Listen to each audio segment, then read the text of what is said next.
আজকে যেমন এই যে সনাতনী জাতি আজকে হরিকথা শুনবার জন্য স্বপন গোস্বামীর বাসভবনে এসেছেন, এই সনাতনী ধর্মের প্রতি যখন নির্যাতন এবং নিপীড়ন হবে তখন এইরকম বসে খালি হরি নামের মালা জপ করলে কাজ হবে না। যার যা আছে তাই নিয়ে রাস্তায় বেরিয়ে যেতে হবে নিজের স্বধর্মকে রক্ষা করার জন্য। খালি করতাল বাজিয়ে পরের বাড়ির চাল ডাল নষ্ট করলে কিন্তু হবে না। নিজের স্বধর্মকে রক্ষা করার জন্য নিজের জীবনকে বলিদান করার নিমিত্তে রাজপথে দাঁড়িয়ে যেতে হবে। এটা পারবেন তো? রাধে রাধে। আর এগুলো যদি না পারেন তাহলে অযথা সনাতন ধর্মের চাল ডাল নষ্ট করার দরকার নেই। কষ্ট হচ্ছে নাকি আমার কথায়? হ্যাঁ, কষ্ট লাগছে? লাগলেও কিছু করবার নেই, যা মহাপ্রভু বলাবে তা বইলেই যাব। কোনো প্রেসিডেন্টেও গোপীনাথ ভয় পায় না, কোনো ঘুষ খায়নি। সনাতন জাতি ঘুষ খাওয়ার জন্য জন্মগ্রহণ করেনি। অন্তত আমি গোপীনাথ, আমাকে মহাপ্রভু পরের ওই চামচামিগিরি কোনো রাজনৈতিক নেতার পা চাটার জন্য ওই কুকুর করে আমাকে জন্মগ্রহণ করায়নি। আমি একমাত্র কুকুর, সাধুগুরু বৈষ্ণবের চরণের কুকুর। আমি সনাতন ধর্মের কুকুর, আমি সনাতন ধর্মের কুকুর, মানব জাতির কুকুর, কিন্তু কোনো নেতার পাচাটা কুকুর নয়। এজন্য কোনো নেতার জন্য বক্তৃতা দেওয়ার জন্য নয়। আমার ধর্মের জন্য যাহা যাহা করণীয় তাহা তাহা করতে আমি প্রস্তুত, এবং আপনাদেরও প্রস্তুত থাকতে হবে। শুধু হরিসভা দিয়ে আর ওই 3 ঘন্টা 4 ঘন্টা ভাগবতীয় কথা বলে শুধু মানুষ কাঁদিয়ে লাভ হবে না। যতদিন পর্যন্ত নিজের স্বধর্মকে রক্ষা করার জন্য আপনার অনুপ্রেরণা না জাগ্রত হবে ততদিন পর্যন্ত শুধু আপনার সার হবে আসা আর যাওয়া। আপনাদের একটা কথা জেনে রাখতে হবে, আপনি নিরাপদে আছেন। পাশের বাড়ির আর একজন মার খাচ্ছে, আপনি কিচ্ছু বলছেন না, তাকে অন্যায়ভাবে মারছে। ভেবে দেখবেন ওই মারটা আগামী দিনের জন্য আপনার কপালেও ঘটবে। আর যদি আপনি প্রতিবাদ করতে পারেন, অন্যায়ের বিরুদ্ধে যদি লড়তে পারেন, তাহলে অসুরের বিনাশ করার জন্য ভগবান আবার পৃথিবীতে আসবেই নেমে। এটা চিরন্তর সত্য কথা জেনে রাখবে। আসতেই হবে ভগবানের। কে বলছে ভগবান আসবে না? আসবেই, বারংবার আসবে। তিনি কথা দিয়েছে। অন্য ধর্মে কি বলেছে? আমি সমস্ত ধর্মকে শ্রদ্ধা করি, কিন্তু আমার সনাতন ধর্মে বলছে বারংবার প্রভু আসবেন পৃথিবীতে। যখনই যখনই তার ভক্তের প্রতি অনাচার হবে তখনই তখনই ভগবান পৃথিবীতে নেমে আসবে, আসবেই। যদি সনাতনী হয়ে থাকেন, যদি সনাতনের রক্ত আপনার শরীরে থাকে, তাহলে ভগবানের কথা বিশ্বাস রাখতে হবে যে আমাদের মা ভই, মা ভই, মা ভই, কোনো ভয় নেই। সনাতনী জাতির কোনো ভয় নেই। আজ না হোক কাল, কাল না হোক পরশু, ভয় নেই। নির্ভয়ে নির্বিঘ্নে ভজন করুন, হরি নাম করুন, অন্যায়ের প্রতিবাদী হন।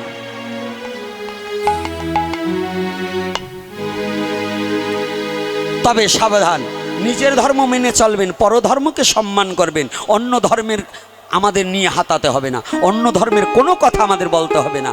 শুধু নিজের স্বধর্মকে প্রতিপালন করুন। আমি ভিখারির বাচ্চা নয় যে আমার অন্য কোনো কারো কাছে হাত পাততে হবে।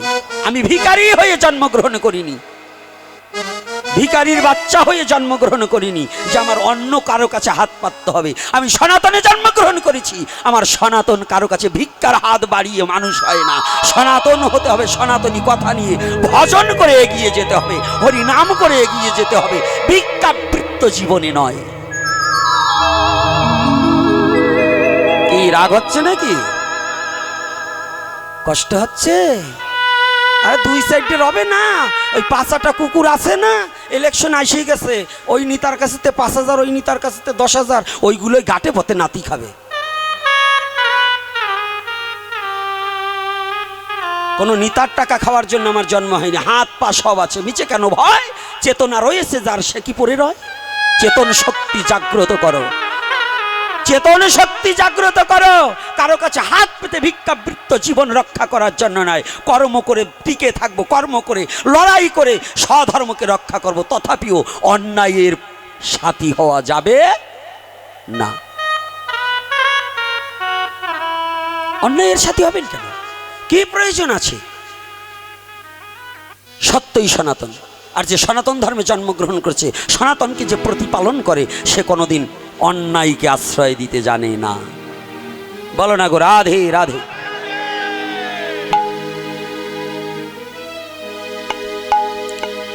অন্যায়কারীর কথা ছোট করে বললেও অন্যায়, বড় করে বললেও অন্যায়। বুঝবেন, ধর্মপুত্র যুধিষ্ঠির একটু ছোট করে সত্যি কথা বলছে, তাও ছোট হয়েছে দেখে কিন্তু তার নরক দর্শন করতে হয়েছে। এই যে জানি তাই কি বাবা, ধর্মপুত্র যুধিষ্ঠির ভগবানের কথায়ও কথাটা একটু ছোট করে বলছে। অশ্বত্থামা হত ইতি গজ, কথাটা বলছেন, গজ কথাটা ছোট করে বলছে। আর কি বলছে, পিতা সব জায়গায় দুর্বল, মানে পুত্রের কাছে যদি পুত্র নিধনের কথাটা যদি পিতার কানে যায়, তাহলে তো পিতা দুর্বল হয়ে যাবে। দেখুন সনাতন ধর্মে কত চমৎকার, আমাকে বুঝাবার জন্য কত সুন্দর কথা বলেছে। একটু খালি বুঝে নিতে হবে, না বুঝতে পারলেই একেবারে বরবাদ হয়ে যাবে। আচ্ছা বলুন তো, একজন ঘি জিনিসটা ভালো না, ক্রিম কিনে আনছে 35 কিলো, তো একটু বড় কড়াইতে চাল দিচ্ছে। তো কর্তা ক্রিমে যে ঘি হয় এটা জানে, কিন্তু ঘি ওই লাড়তে হয় মাঝে মাঝে, ক্রিম এটা জানে না। তুই বড় কড়াইতে একেবারে কাঠের উনুনে জ্বালিয়ে দিয়ে উনি একেবারে চলে গেছে। এদিকে ক্রিম যখন জাল হচ্ছে, নিশ্চিত পুড়ে একেবারে কায়দা মতো 4 আঙুল সর পড়ে গেছে, পুড়ে কালো ছাই হয়ে গেছে, গন্ধ বেরোচ্ছে, কে ছুটে আছে, এই গন্ধ বেরোচ্ছে কোথায়, কড়াই থেকে। এখন ঘি যখন নামিয়েছে, ঘিও হয়েছে, হয়নি তা না, এখন আর খাওয়া যাচ্ছে না। বলেন তো কেন? কেন? পুড়ে গেছে। তাই ঘি যত দামি হোক, যদি পুড়ে যায় তা যেমন খাওয়া যায় না, গন্ধযুক্ত হয়ে যায়, তদ্রূপ আপনি সাধন ভজনে যতই করেন না কেন, যদি স্বজাতি চিন্তা হৃদয়ে না থাকে, ওই সাধন ভজন সব বিফলে চলে যায়। হরি বল হরি বল। আপনি বড় সাধু, অনেক কিছু জানেন। ওই যে পণ্ডিত, ওই আজকাল পণ্ডিত, এই যে লিপস্টিক মার্কা পণ্ডিত, দুটিয়ে দৈরে নিয়ে এসে, এই দেখে এই একটা, এই এটা বড় কষ্ট করে। তা আমি জিজ্ঞাসা করছি, বাবা কেমন রেজাল্ট হয়েছে, কেমন? কয় আমি মা কালী সংস্কৃত কলেজ থেকে ফার্স্ট বয়। তা আমি জিজ্ঞাসা করছি, বাবা এইটি কি? কয় কি আমি দেখে নই। তাই দেখবার গেছে কি জানেন, ওই যে এইরকম একটা, ওই যে খালি ঘুরেছে ওই একটা, বললেন তো কি, মোবাইল। তাই এগুলো পড়া পণ্ডিত নয়, মোবাইল পণ্ডিত, বুঝছেন? এগুলো হইলো মোবাইল পণ্ডিত। এই মোবাইল পণ্ডিতরা এই জগৎটা রেখাইলো। এখন আর শাস্ত্র পড়া লাগে না, ওই মোবাইল। আজকাল দেখছি কয়েকজন শাস্ত্রী, ভক্তি শাস্ত্রী, ওনরাও আসনে বসে ওই একটা সামনে নিয়ে, যেটা মনে না তাই ফট করে ওই জায়গায় চাপ দিয়ে বাইর করে নেয়। ওরে কায়দা রে, সাধন ভজনের দফা সারা, সাধন ভজনের দফা সারা এই মোবাইল পণ্ডিত গোজালায়। তাই যদি সনাতন ধর্ম কিছু করতে চাও, তাহলে আমি একেবারে সবাইকে আজকে নির্দেশ দিচ্ছি, প্রত্যেকটা নর নারী, শুধু নর নয়, নারীকেও আত্মচৈতন্যবোধ জ্ঞান অনুশীলন করো। নিজের স্বধর্মের প্রতি অনুগ্রহ, আগ্রহ, প্রতিগ্রহ সমস্ত কিছু থাকতে হবে। নিজের স্বধর্মকে রক্ষা করার জন্য এগিয়ে আসতে হবে, সমস্ত দিক থেকে এগিয়ে আসতে হবে। আমাদের সমস্ত দলকে সম্মান দিতে হবে, সমস্ত মানব জাতিকে সম্মান দিতে হবে, সমস্ত ধর্মকে শ্রদ্ধা করতে হবে, কিন্তু নিজের ধর্মকে প্রাণ দিয়ে ভালোবাসতে হবে। সনাতন ধর্ম কোনো ধর্মের নিন্দা করা যাবে না, কোনো ধর্মের নিন্দা করা যাবে না, তাহলে আপনি সনাতন থেকে বাদ হয়ে যাবেন। কোনো ধর্মকে নিন্দা করা যাবে না। তবে একটা কথা, কোনো নেতাকেও নিন্দা করা না, সে তো মানুষ। তবে ওই নেতার দ্বারা যদি আমার সমাজের উপকার না হয়, আমার জাতির নিরাপত্তা না থাকে, বাংলাদেশে যেমন আমার কথা হচ্ছে এখন, আমি একেবারে জোর গলায় বলে দিচ্ছি, যে দলই ক্ষমতায় আসুক, সামনে ইলেকশন ঠিক আছে, কিন্তু সনাতনী জাতির যে নিরাপদ সংখ্যালঘু আইন প্রণয়ন না করে, নিরাপত্তা যদি না দিতে পারে, মন্দির ভাঙা নিরাপত্তা যদি না দিতে পারে, সনাতনীর মা বোনদের ধর্ষণ যদি এইটাকে যদি প্রতিরোধ না করতে পারে, সনাতনীদের জন্য যদি বিচার না হতে পারে, মব সৃষ্টি করে সনাতনী কয়েকশো ছেলে মেয়েকে, নিরপরাধ ছেলে মেয়েকে অন্যরা ফেসবুক ব্যবহার করে, ওই ফেসবুক হ্যাক করে তাদেরকে নিরপরাধভাবে জেলে পুরে রেখেছে, এগুলোকে যতদিন পর্যন্ত চিন্ময় কৃষ্ণ দাস সহ যাদেরকে যতদিন পর্যন্ত জামিন না দেবে, আমরা ইলেকশনের পক্ষপাতিত্ব নয়, আমরা পিআর সিস্টেমে চান না হলে চাবো। কিন্তু আমাদের যদি কোনো দল আমাদের এসে আমাদের আশ্বস্ত করে, যে দল হোক, বাংলাদেশের যত বড় বড় দল আছে আমরা তাদের হব যারা আমাদের নিরাপদ দান করবে, নাকি আমাদের কোনো কথা হবে না, এটা যেন মনে থাকবে। সবাইকে বললাম, অনুরোধ করি আমরা তাদের কাছে, আমরা হিন্দু মুসলমান বৌদ্ধ খ্রিস্টান সবাই একত্রাবদ্ধ মানবতার ধর্ম নিয়ে আমরা থাকব। আমরা কারো হিংসা বিদ্বেষ ছড়ানো যাবে না, সনাতন জাতি কিন্তু এটা চায় না, আর এটা কখনোই করবেন না। কোনো যুবক ছেলেদের বলছি, ফেসবুকে কোনো ধর্ম এবং কোনো কাউকে নিয়ে স্ট্যাটাস দিয়ে নিজের বিপদ ডেকে আনা যাবে না। আজ আমার গৌর হরি কেমন কথা, গৌর হরি সনাতনীকে ডাকিয়া যে বলে,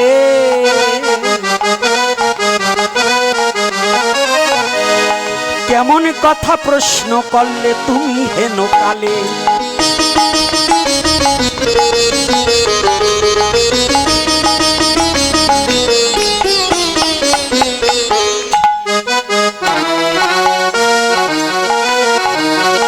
যখনই গৌর হরি বলছে, দেখুন কি বলবো জানেন, একদিনের এই আলোচনা 2-1 ঘন্টায় আমার পোষায় না, আবার এই যে সন্ধ্যার সময় যেতে হবে, আমার পোষায় না। কারণ কি চমৎকার কথা, প্রত্যেকটা কথা তাৎপর্যপূর্ণ কথা। গৌর হরির এমন কোনো কথা নেই যে জীবের প্রয়োজনে না। কি প্রয়োজন তুমি আমার কাছে জিজ্ঞাসা করলে সনাতন? তুমি যখন জিজ্ঞাসা করছো আমার তো উত্তর দিতেই হবে। তবে শোনো সনাতন, এই কলির যুগে একটা বস্তুর অভাব, সব আছে। এখানে যত ব্যক্তি আছেন ৭১-এর পরে যত অভাব ছিল, এখন কি সেই অভাব আছে? হ্যাঁ, আচ্ছা, এই অঞ্চলে কত মাটির ঘর ছিল, আমার অনেক আগে একবার এসেছিলাম, আমার সে পথ যত মনে নেই, তখন দেখছি মাটির ঘর ছিল। এখন মাটির ঘর আছে? আচ্ছা বলুন তো, এই স্বপন বাবার এইরকম বিল্ডিং ছিল না, আজকে গৌরহরি বিল্ডিং দিয়েছে। এই মন্দিরগুলো এত ঢক ছিল না, আজকে টাইলস বসেছে না, কিন্তু একটা জিনিস বসেনি আমাদের, সব বেড়েছে। মহাপ্রভু বললেন সনাতন সব আছে কিন্তু একটা জিনিস নাই, ওই জিনিসটাই দিতে আমি চাই। বললেন কি? সনাতন এই জগতে এখন একমাত্র প্রেম প্রয়োজন। জগতে সব আছে, প্রেম নেই। প্রেমের খুব অভাব ঘটেছে। বলুন প্রেম আছে? আছে? এক সাধু আর এক সাধুর সাথে প্রেম নেই, এক গুরুদেব আর এক গুরুদেবের সাথে প্রেম নেই, এক ভাই আর এক ভাইয়ের সাথে প্রেম নেই, স্বামী স্ত্রীর মধ্যে প্রেম নেই। আছে? বন্ধু বন্ধুর সাথে প্রেম নেই। হ্যাঁ আছে? আমার জীবনে আমার কয়দিন বস, শুক্র 8 দিন বস। এই 8 দিনের মধ্যে দুর্গা পূজা আসলে পরে আমি অন্তত 20 জোড়া নারকেলের লাড়ু বানাইয়ে আমার ওই ছোটোবেলার মুসলমান যে বন্ধুগুলো ছিল ওদেরকে নিয়ে খাওয়াতাম। এই খই, মা খইগুলোকে গুড় দিয়ে জড়িয়ে দিত, সেগুলো নিয়ে খাওয়াতাম। আর এখন কি হয়েছে জানেন? আমরা বলি এই মুসলমানরে এখানে বসতে দেওয়া যাবে না, আর ওরা বলছে হিন্দু ওইগুলো খাওয়া যাবে না। আছে নাকি প্রেম? হ্যাঁ, আমাদের সনাতন ধর্মের মধ্যে কি বলছে দেখুন, এই বৈষ্ণবরা আবার আর একটা আমরা এই বাইর করে নিছি কি, আর করা তো যাবেই। আমাদের একটা জিনিস বাঁচতে হবে, সেটা আচার আচরণ, তাছাড়া আর কিছু বাছার প্রয়োজন নেই। আচার নিষ্ঠা যার না আছে তার কোনো কিছুই হয় না। যদি ব্রাহ্মণ কুলে জন্মগ্রহণ করে বৈষ্ণবের ঘরের ছেলে হয়ে, আমাদের মধ্যে আবার বৈষ্ণবের ছেলে এখন আবার বৈষ্ণব হয়, অনেক জায়গায় জাত বৈষ্ণব যারে বলে। তো বৈষ্ণব, বৈষ্ণব কথাটা গাইরস্থ হলেও বৈষ্ণব হয়, সংসার ত্যাগ করলেও বৈষ্ণব হওয়া যায়, এতে কোনো বাধা নেই, কিন্তু আচরণটা তো ভালো হওয়ার প্রয়োজন আছে। তো বৈষ্ণবের ছেলে বৈষ্ণব হয়েছে, আবার এই দ্বাদশী একাদশী কোনো কিছুই মানে না, ওই দিনও ঘরে বসে কেন ওই হরিবোল চলে, কি এরকম আছে না? তো ওগুলো থেকে সাবধান থাকতে হবে। তাই দেখুন আমাদের মধ্যে ঋষাঋষি টিসাটিসি হিংসা বিদ্বেষ, ওই অমক গুরুদেবের শিষ্য এখানে আসছে আমার আসা যাবে না। আজকে আমি সবচেয়েতে ধন্য যে এত বড় একটা পাঠবাড়িতে বর্ণবাদ জাতিবাদ সমস্ত কিছু পরিত্যাগ করে স্বপন কুমার গোস্বামী যে আমাদের আপনাদেরকে ডেকেছে, এই যে ডেকে যে এক জায়গায় বসে এই যে হৃদ্রতা, এই যে আনন্দ বাজার মিলিয়েছে, এইটা যদি প্রত্যেকটা বৈষ্ণব, প্রত্যেকটা ব্রাহ্মণ, প্রত্যেকটা গোস্বামী পরিবারে থাকতো, তাহলে বোধহয় আমাদের সমাজের এবং জাতির আরো উন্নত হতো। হতো কি না বলুন? আমরা সাধুরা একজন সাধারণ ভক্তকে দেখলে ঘৃণা করি, ঘৃণা করি না? এক গ্রুপ আছে, একজন বাজার থেকে সবজি এনে দিল, কিন্তু একজন মৎস্যভোজী মা স্নানাদি করে আসছে, খুব বাসনা নিয়ে আসছে, একটা ফল নিয়ে আসছে, যে আমি ওই সবজিটা আজকে সাধু সেবার সবজিটা আমি বানিয়ে দেবো। এই তুমি কি প্রসাদ ভুজি? না। ও কিন্তু সত্য কথা বলছে না। এই ওঠো, তুমি ধরলে কেন? এই ধরলে কেন? এই যে অরুণী করে, বুঝতে পারছেন না? হ্যাঁ ওঠো। আর ভগবান দেখছেন ও লাভ দিলে কিন্তু একেবারে 4-6 আঙুল ডাইবিয়ে যায়। তো এই লোক যদি কেউ মেয়ে ছেলেরে জারি দেয়, সেই মেয়ে ছেলে ভয় না পাইয়ে পারে, কথাটা বুঝছেন? তো এইরকম যদি বলে এই তুমি ওঠো, মা তো আমার উঠে চলে গেল, কিন্তু উনি কি একবার বিচার করছে যে রসগোল্লা ডাইনি ভগবানের ভোগে দেছো, একেবারে পাইলি যে টপ টপ করে 4-5টে মারিয়ে দেছো, ওই রসগোল্লা কাই কিডা বানাইছে? কি বাবা, সত্য না মিথ্যা বলুন? আচ্ছা বলুন তো, ওই ব্যক্তিরে যে এই শিরে খাইছে শ্যামসাদের দই, কায়দা মতো দই, যদি পাতে পরে দই আমি কি আর রই? কিন্তু ওই যে মৎস্যভোজী মা কত শুদ্ধ চিত্তে শুভ্র বস্ত্র পরিধানে এসে একটু সবজি বানিয়ে দিতে আসছে, যদি আমরা ওকে দূর দূর করে তাড়িয়ে না দিয়ে যদি ওই মাটাকে বলতাম, মা আসছো যখন আজকে করো, কারণ সবজিটা তো পরে ধৌত করতে হবে, মা যদি পারো আজকে তুমি সবজি বানাবে কেন, তুমি ওই রন্ধনশালায় গিয়ে রন্ধন করতে পারতে, যদি তোমার খাদ্য অভ্যাসটাকে একটু পরিত্যাগ করতে। মা ও মা জানো, এ বিশ্ব জগতে ভগবান তোমার এই দেহটা শুধু কাম সম্ভোগের জন্য নয়, এই দেহটা যে গোবিন্দ সেবার নিমিত্তে। ও মা লক্ষ্যহীরা যদি বেশ্যাবৃত্ত করে ঠাকুর হরিদাসের কাছে এসে যদি পরম বৈষ্ণবী হতে পারে, ও মা তুমি এই সাধু সঙ্গ করিতে করিতে তোমার খাদ্য অভ্যাসটা পরিত্যাগ করো, একদিন তুমিও তুলসী দিয়ে আমার গোবিন্দকে নিবেদন করে ওই ভোগ দিলে ওই প্রসাদও আমি তোমার হাতে গ্রহণ করব। মা হরিব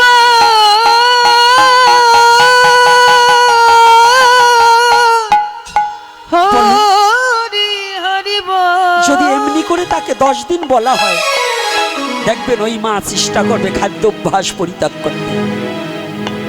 করবে কিনা বলুন, হবে কিনা? এখানে কয়জন আছেন যে মার পেটেতে পড়ে আর আবিজাবি খাই নাই? সব কয়টার রক্তে পয়জন ঢুকানো আছে, সব ত্যাগ করছেন, রক্ত ত্যাগ করছেন। তাহলে আপনার সার্থক হবে হিংসাকে ভুলে গিয়ে ভালোবাসা দিয়ে প্রেম দিয়ে জগৎকে জয় করতে হবে। বলো না গো রাধে রাধে। প্রেম দিয়ে মানুষকে জয় করতে হবে, হিংসা করে নয়।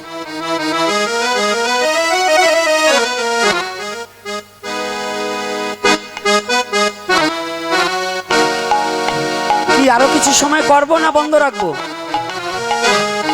আজকে তো পেটের চিন্তা নাই নাকি? যা করে গৌর হরি। আজকে কায়দা লাগছে, তবে একবারে যে না খাইয়ে রাখবো তা না। ওই যে অনকল না, আমি বলবো না, তাও বলবো না, তাও যেন কেমন কেমন হয়। ভগবানের প্রসাদের ব্যবস্থা আছে, সবজি প্রসাদ।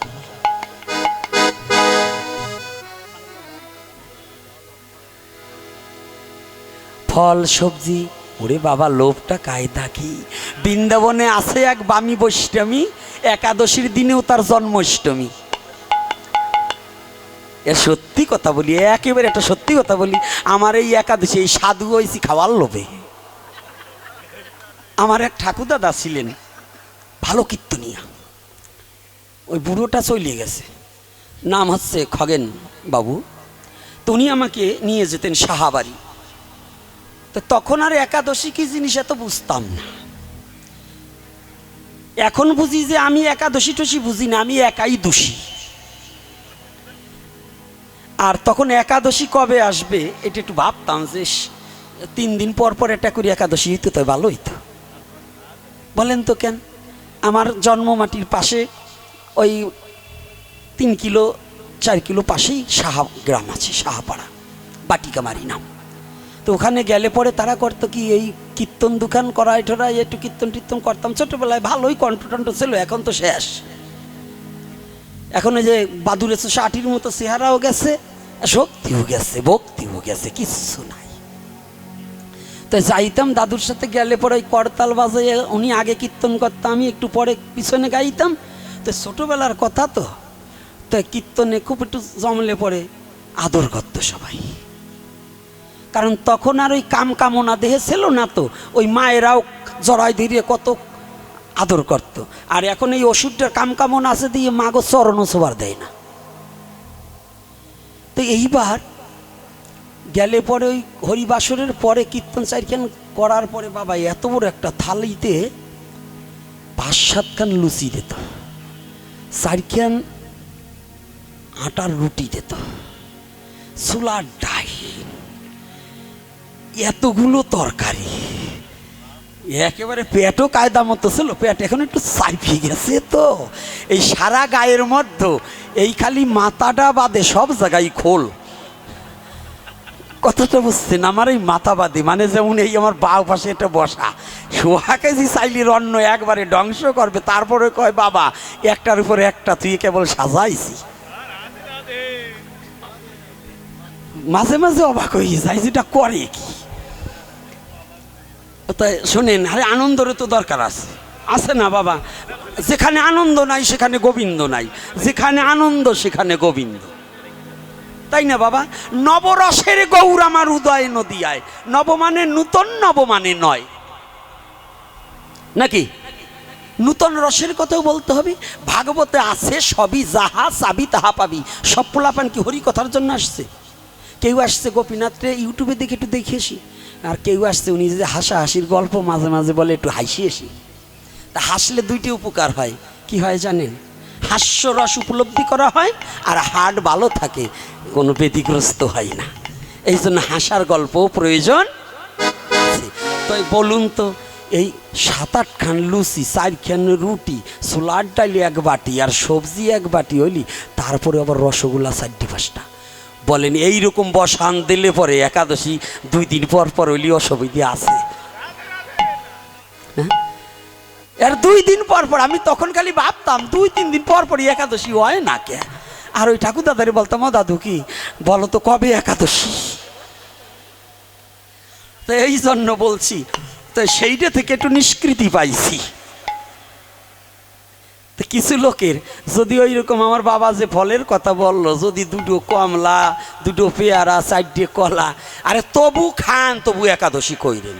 যদি তাতেও না হয়, কলার কাতি গলায় ঝুলাইয়া 8 পেনার খাবেন, তবু একাদশী কইরেন। কি করা যাবে না? তবু একাদশী করতে হবে, বলো না গো রাধে। এইবার সনাতন গোস্বামীকে বলছে কিসের প্রয়োজন, এখন জগৎ জীবের কিন্তু প্রেমের প্রয়োজন।